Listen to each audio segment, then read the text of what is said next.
Hey, welcome to the TJ Ritchie Show soft opening.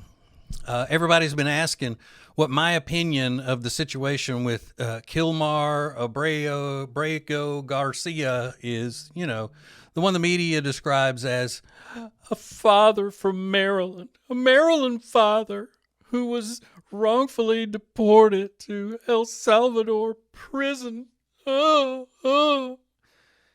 my opinion of that is? Okay, well, I've got one, as you can imagine, and it is actually going to be the best take on all of it that you've ever heard, and we'll get to that next.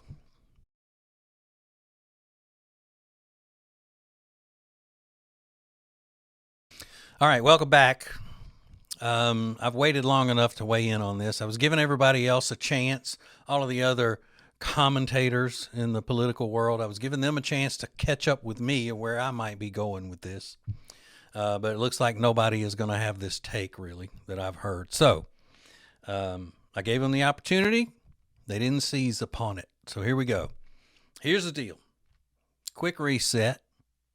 Man named Kilmar Abrega Garcia. I always mess up that second. Abrego Garcia was detained and he was deported.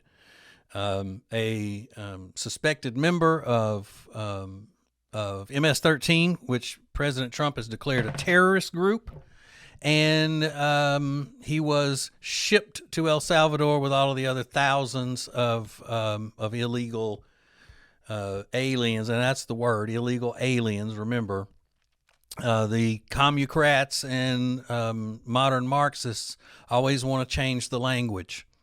It's not an illegal immigrant. It's not an illegal migrant. It's not a migrant. It's not an undocumented person or an undocumented worker.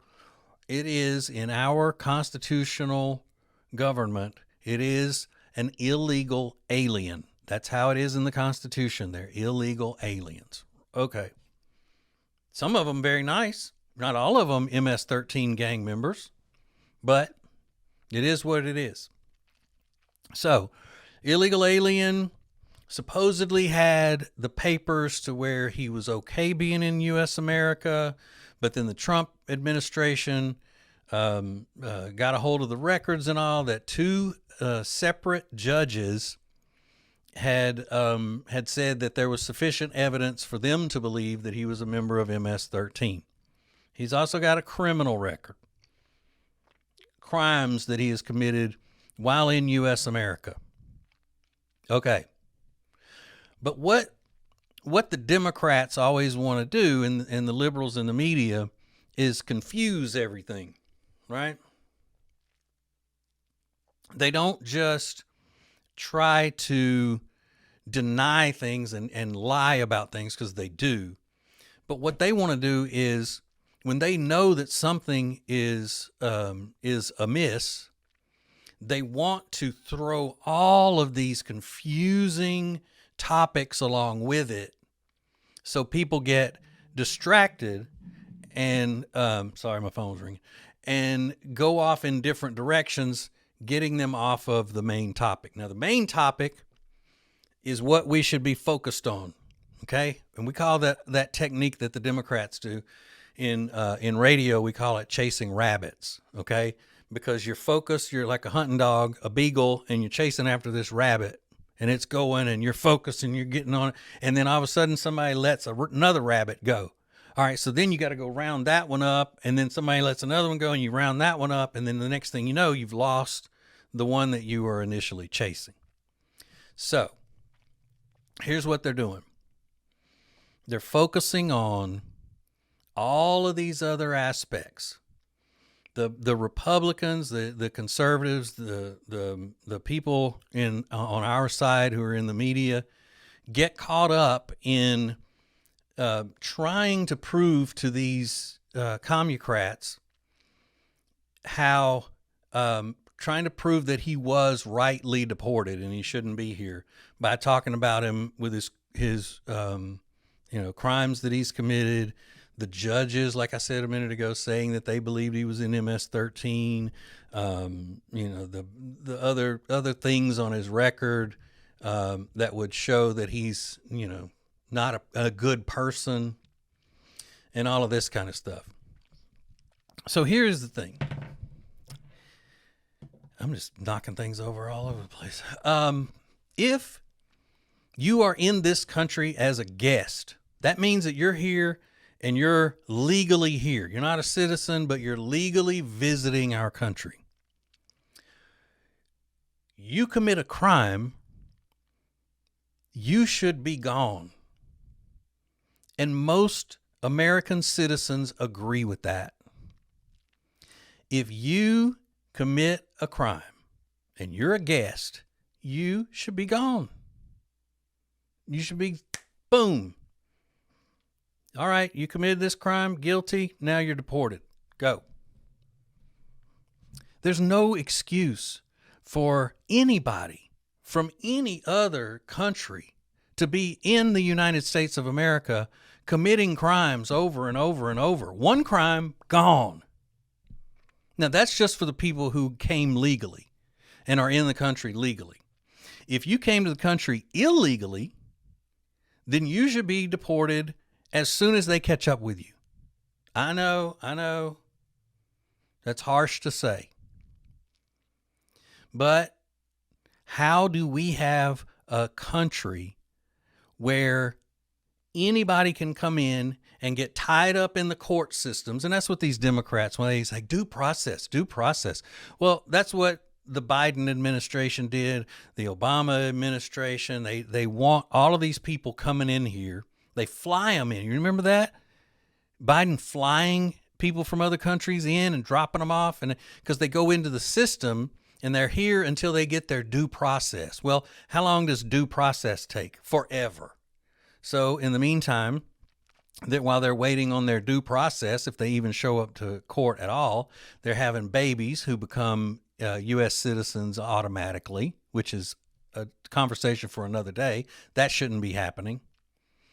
And they become U.S. citizens, then they're here longer because they can't leave their babies, and you don't want to send the baby off to the home country because it's not the baby's home country. This is, and all of that stuff. And that's what the evil Democrats count on, is that all of these people are going to be released into the country, and while they're waiting their due process, then it's going to be harder and harder for people who actually love the United States of America and want to abide by its rules before they can deport the people, and then they'll be here and be voters for Democrats. That's what the goal is. And it all comes down to the fact that Democrats do this, the elected Democrats do it because they're rotten to the core. They're absolutely rotten people. They're narcissists. All they care about is themselves and their power, and they do things and blame other people for doing it. They're just rotten villains. Professional Democrats are. Absolutely. So, here's what's going on. You got this guy. He's in the El Salvadorian prison. El Salvador. He is in El Salvador. Okay? Part of the reason he was allowed to stay in U.S. America is because he said he was afraid that a rival gang was going to kill him. He was afraid for his safety if he went back to El Salvador. Okay, well, how can somebody who's not in a gang have a rival gang? How does that work? And he was scared MS-13 was going to kill him, maybe. So there's no MS-13 anymore. The president of El Salvador has done away with MS-13. They don't exist in El Salvador. Cleaned it up. So you got that. So these rotten to the core elected Democrats to Congress, starting with a man named Chris Van Hollen. Chris Van Hollen goes and makes a special visit on taxpayer money, flies to El Salvador, sits down with this guy who's in the prison, has margaritas with him. The guy comes out, this gang member, wife beater, all of this other stuff. They've got him in some plaid shirt with a baseball hat on. I think it says Chicago Bulls on it or something. I don't know, but it's you're trying to make him look like he's just your average suburban dad from Maryland. He's not a ruthless criminal. No, none of that stuff. And so they sit down and this guy starts pandering to him because that's what Democrats do. Now, remember, this guy is only pandering to this guy from El Salvador because he wants to make Trump look bad. Okay? So there's something in it for him. He doesn't care really about the well-being of this guy. Not at all. So he goes down there, visits with him, and one of those CNN hags, I think it was Dana Bash, maybe, interviews him and asks, well, did you ask Mr. Garcia if he is indeed a member of MS-13, if he was a gang member? And the Honorable Chris Van Hollen said, see, that's the Trump administration just trying to cloud the conversation.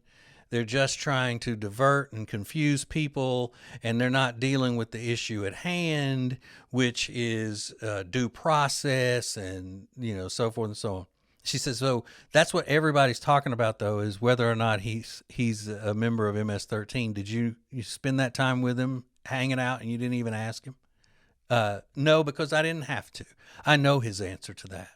And blah, blah, blah, blah, blah, blah, blah. So why are you looking behind the curtain? You're not supposed to look behind the curtain. So what? You see that I'm a fake and I'm working all of the wizard's mouth and head with these controls back here. That's your fault for looking behind the curtain. How offensive, Dana. Don't you dare look behind this curtain. So now a gaggle of other elected Democrats have gone to El Salvador to do the same thing. And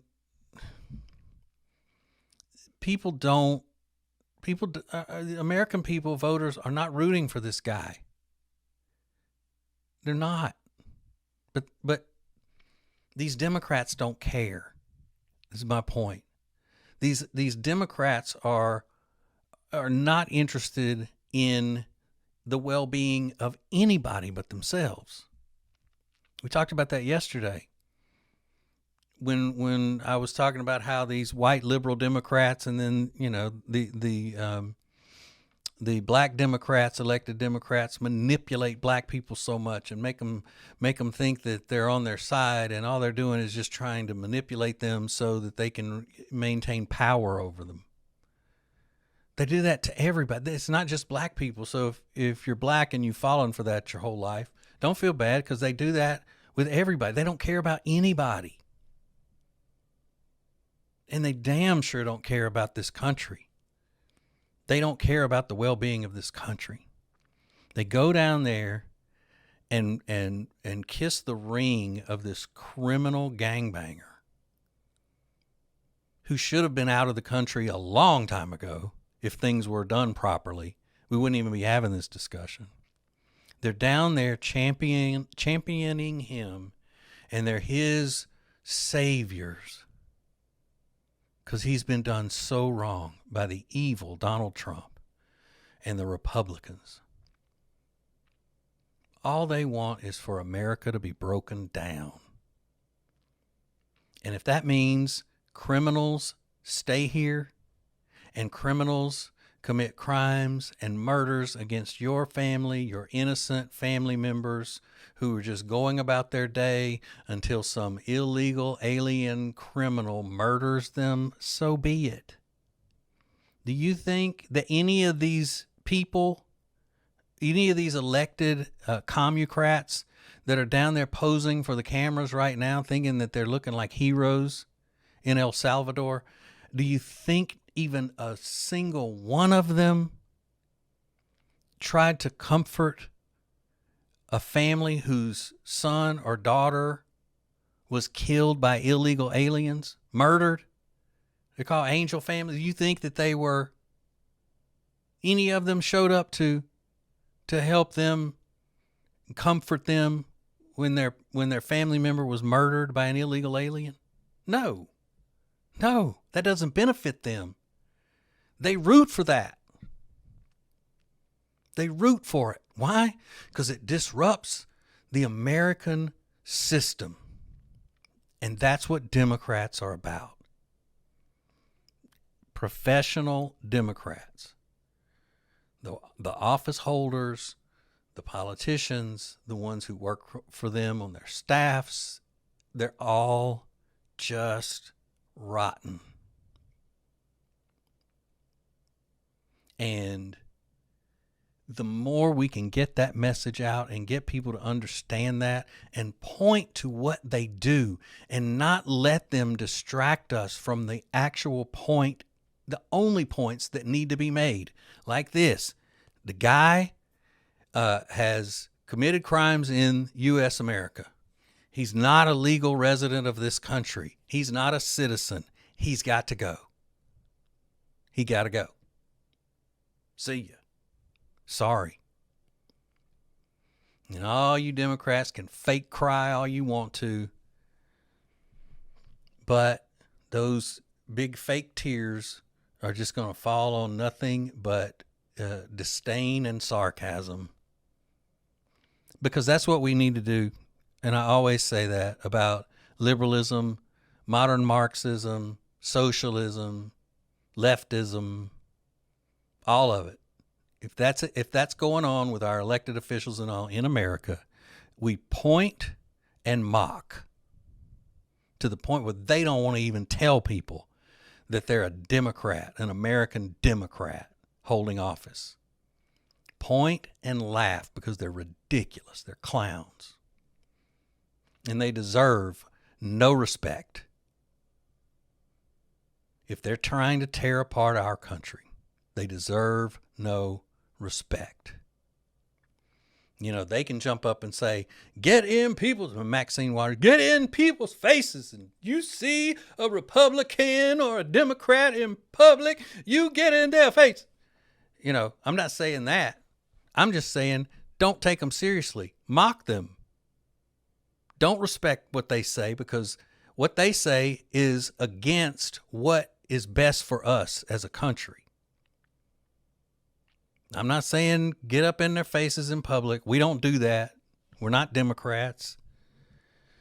We don't lash out in that way, but just pass the word along of how ridiculous they are. You see them standing outside this prison doing a press conference in El Salvador because they're trying to play favor to this illegal alien gangbanger. Laugh at them. You look ridiculous. You look ridiculous. And on another note, quickly, I feel like I must say this, being the country's leading expert on race relations. If you are one of the black voters who has been a Democrat your whole life, and you've let them manipulate you into thinking that Republicans are out to get you, and white people are inherently racist and bigoted, and white people who even think that they're being nice don't realize subconsciously that they're exerting white supremacy all the time, and all of that stuff. You know, the Democrats are black and white Democrats are supposed to be helping black people all the time. Everywhere you turn, they're supposed to be lifting up black people. How quickly did black people get dropped by the Democrat Party for illegal aliens? Think about it. Look at those people in Chicago, the black people of Chicago, going to these city council meetings and stuff and speaking out. They realized it. They realize that they're American citizens. The Democrats have been promising them help and getting them, out of the situations that they're in, and that the Republicans are the ones keeping them in that situation and all that. Democrats are full of promises. We're going to help you. We're going to help you. You got to elect us, or you're going to lose everything you do have. And then all of a sudden they see an opportunity to get more, what they think is going to be more political power out of illegal aliens. What black people? Where? Where are they? Just a little lesson for you to work on until we speak the next time. A little homework. Look around, see how that happened. All right. Thank you very much. That's it for today. Remember, God loves you, and there ain't nothing you can do about it.